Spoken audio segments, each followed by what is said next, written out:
the formidable years of their lives, like the first few years, how much of these little things that we do affect them in like these larger, grander ways as adults. It's horrifying. It's crazy. And then like, I remember when they were younger, like I kept being told these contradictory things of like about what to do when they're crying in their beds. Right?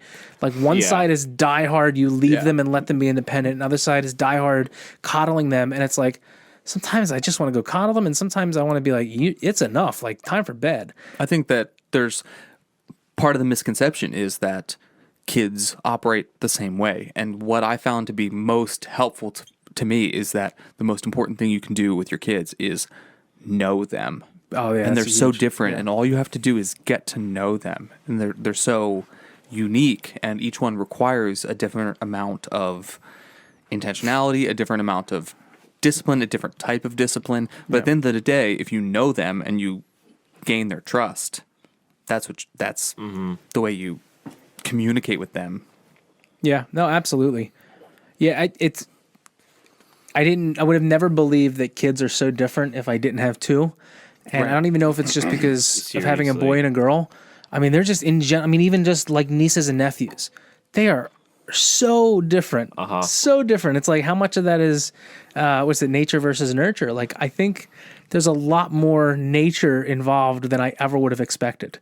Kids have different personalities naturally. I can tell you from having two girls 1 year apart, they are completely different from Weston because they are girls, but they are also completely different from each other in just the way they process emotions and the way they interpret their environment and their level of emotional need, is completely different. So you just got to know them. Yeah, no, that's a big thing, knowing your kids. But it takes time. It takes effort. It takes caring. It takes conversations like this. Like, it's not something that you're just going to be good at. And that's the other thing I think we all have to realize. Like, I didn't, whether you have an example or not, like Adam, you have an example of great parenting in the Christian sense, and yet you're still talking about the same struggles that we have. So I think that's just naturally just something that takes time. And I guess we're going to have to learn to forgive ourselves for the things that we've done wrong that we cannot take back, because there's always going to be cracks. Like, no matter what we're patching, another crack is springing. It's very important because we need to encourage people that, like, no matter where you are in that journey, you should start. Because I have the tendency to be like, oh, I'm so far behind. I didn't do a good job with that. And there's like that giving up spirit as like, I'm so far behind in doing this. Like, what's it matter? Like, no, start wherever you are. No matter how many mistakes you've made with parenting, like, you can still start to repair any relationship and accept that, like, you messed up. You damaged your relationship with your kids. Yeah, like that's going to happen to some people more than others. But like, it's better to start there than to just give up on it. Yeah, but you're always moving and you're always working to be going forward. You're not... The worst thing you can do is to be like, I'm stuck, now I'm going to sabotage it. Yeah. Right? Which is unfortunately like a behavior it's a strange natural tendency that some people do fall to. And when you see that happen, that's when you hear these crazy stories and you're like, how did this person do that? And that's what that is. And I've seen that happen with people. Like doing like bad things, you mean? Well, yeah, it's like they get to, at points in your life, I've seen you do this. I think it's like you get to that point where you're down and you're behind and you're like, oh, it's F it, blow it all up. Exactly. Right. I'm going to blow the world up. Yeah. Yeah. Exactly. Like people fall to that, and that's when damage is done, right? Sometimes a lot of times irreversible. Exactly. That's what I mean. Like it's that damage. Natural. It's like that natural damage. That natural kind of victim mentality of like, I'm garbage. I'm garbage. I messed this up. Therefore, crap. like, why should I even try? Yeah.